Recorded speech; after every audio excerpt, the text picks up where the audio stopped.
Hey guys, I went to my job interview today. I didn't vlog before it because I figured I'm just going to focus on the interview and I'll vlog when I get home. So that's what I did. The interview went really well. I was definitely one of the most confident people there. I felt like I expressed myself well, I communicated very well, and I'm hoping for the best. I should hear back sometime soon. I think they have another round of group interviews for other people on Friday, so I'm not going to stress too much if I don't hear back by the end of this week.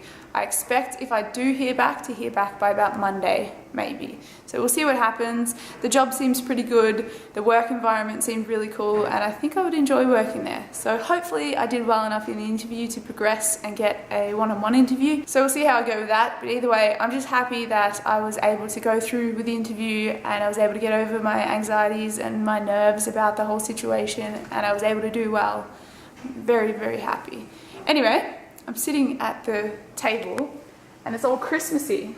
You got Santa here holding these, and then all of these, Mars bars and all that kind of stuff. It's so tempting having it sit right there. I'm pretty sure we're not even eating inside. This is going to be like the snacks table for Saturday when we celebrate Christmas here. We're going to be eating outside because it's going to be a barbecue. So I'm looking forward to it. Unfortunately, the weather's still not looking like it's going to warm up that much. So we may not be able to swim. But at the same time, even if it's cold, I might just swim anyway. It's really, really freaking windy today. And I don't know why. It was supposed to be 31. But, well, that's what I heard. But it's not 31 degrees. So, yeah, very windy. It's cold as well. So that's not good. Anyway, on to more serious news. I woke up today to find out that 2 of the hostages in the Sydney siege lost their lives.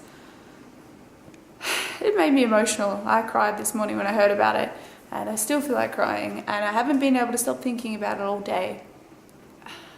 It's just such a shitty situation, and I feel so sorry for the 2 victims' families. Their names are Katrina Dawson and Tori Johnson.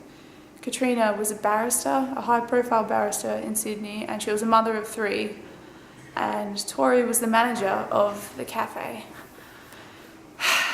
I just feel so sorry for them both and for their families, that their lives were cut short by a crazy man. I'm not even going to mention that guy's name because fuck him. He does not deserve to have his name mentioned. Katrina and Tori do.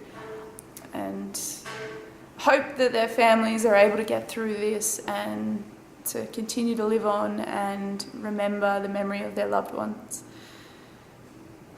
Such a bad situation. I realise now, after having watched, because I was watching at like 2:15 or so when the police stormed and started shooting bullets and stuff, and I mentioned it last night just after I'd watched it, and the reason they stormed was because the gunmen had shot one of them, and that's what made the police storm into the building. So it's sad to have seen it end in that way, but at the same time, this whole hashtag that's been going around on Twitter, hashtag I'll ride with you, which is kind of like to say that we support the Muslim community and that we don't think that Islam is inherently an evil religion because people are stupid when they think that. This man who committed these crimes, who did these horrible things, was just a mentally ill man who, you know, it wasn't Islam, that's for sure. Anyway, I'm not going to get too much into the politics of it. Today is about remembering the victims, and it's so close to Christmas. It's just terrible, and I feel so horrible, but at the same time, it makes me feel lucky to have my life and my health and my family, and yeah. Anyway, I'm not going to talk much more about it. I don't want to get into all the politics of it and all the media bullshit.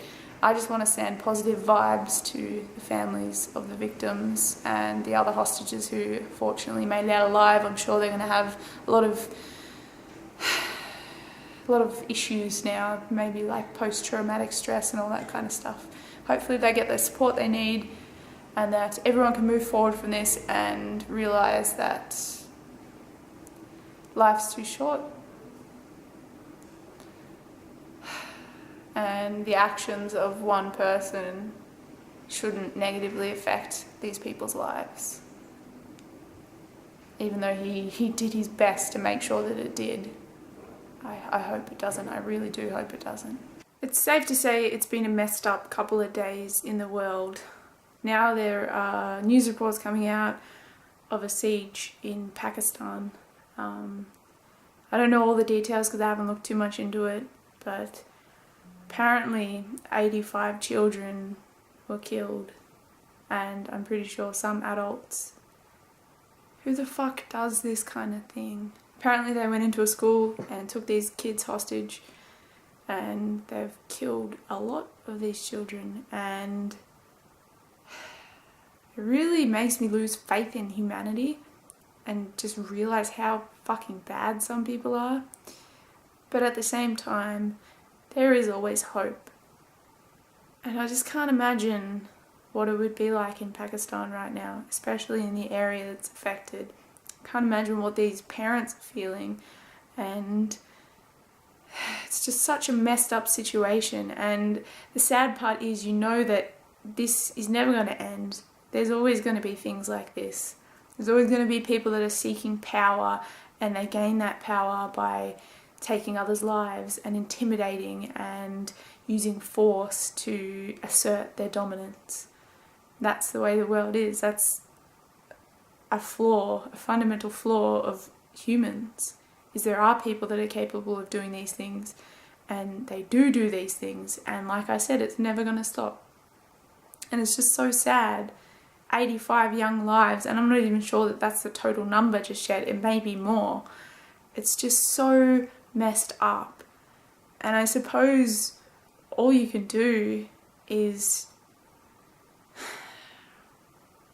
I don't know, I feel bad saying this, but try not to focus on it, because if you focus on the bad things in life too much, you're going to have a very negative mindset. But at the same time, these stories need to be told so that we can hopefully try to avoid things like this in the future. I guess that's why we still learn about the Holocaust and things like that today. It's what, 70 years later, 60, 70 years later? No, way more than 60, 70, almost 80 years later. But we still learn about these things in hopes that nothing of that magnitude will ever happen again. I don't even know what to say right now. Like, it's just so messed up. All I can say is that I am sending out good vibes to all the people that are affected by these things, by the Sydney hostage situation, by the Pakistani siege, and just anyone in the world that's going through hard times right now. It's just so messed up, but at the same time, it makes me feel so fortunate that I have what I have, and that I live in the country that I live.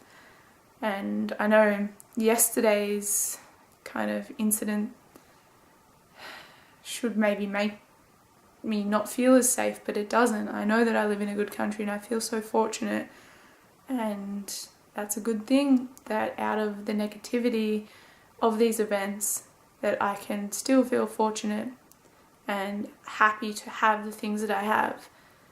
And I just hope that millions of other people around the world are looking at these situations and deriving from it a sense of gratitude for the life that they lead and the things that they have. Because that's really one of the only positive things that can come out of this, besides for learning our lessons and trying to prevent things like this in the future. It's been a dark and sad day in the world over the past couple of days. But stuff like this always happens, like I said, so I'm not even going to keep going on about it, because you can just get stuck in thinking about things like that, and it's not healthy. So it's served to make me feel fortunate for what I have, and like I said, I'm sending out positive energy to anyone that's going through a hard time right now. Anyway, I could talk about this for hours, so I'm not going to. I'm going to continue on with my night and try not to get too weighed down by this stuff, but hope that there are better days ahead for everyone involved in these things. I really do. It's time for me to go to sleep now. Fingers crossed that I get this job. We'll see how I go though, or at least that I get a second interview. That would be really cool. That would make me really happy. But like I've said, I've gotten over the nerves of interviews now, or at least that interview. So I'm hoping that if I get other interviews with other companies, I will do just as well, if not better, and hopefully get a new job by sometime early next year, so January maybe, because this job starts on the 5th of January if I get it, so that would be really cool. Either way, it's all going to work out and it's going to be great. So I'm hoping to have a productive day tomorrow, and I reckon I can definitely achieve that. It's getting closer and closer to the weekend, and I'm so excited because it's going to be filled with family and Christmas celebrations, and it's going to be awesome. Anyway, I had a great day today. I'm very happy with the way my interview went, and I'm hoping that this continues and that my momentum continues and I just keep moving forward, because that's what life's about. So thank you guys for watching. Hope you're doing well. Take care, and I'll see you tomorrow. Bye.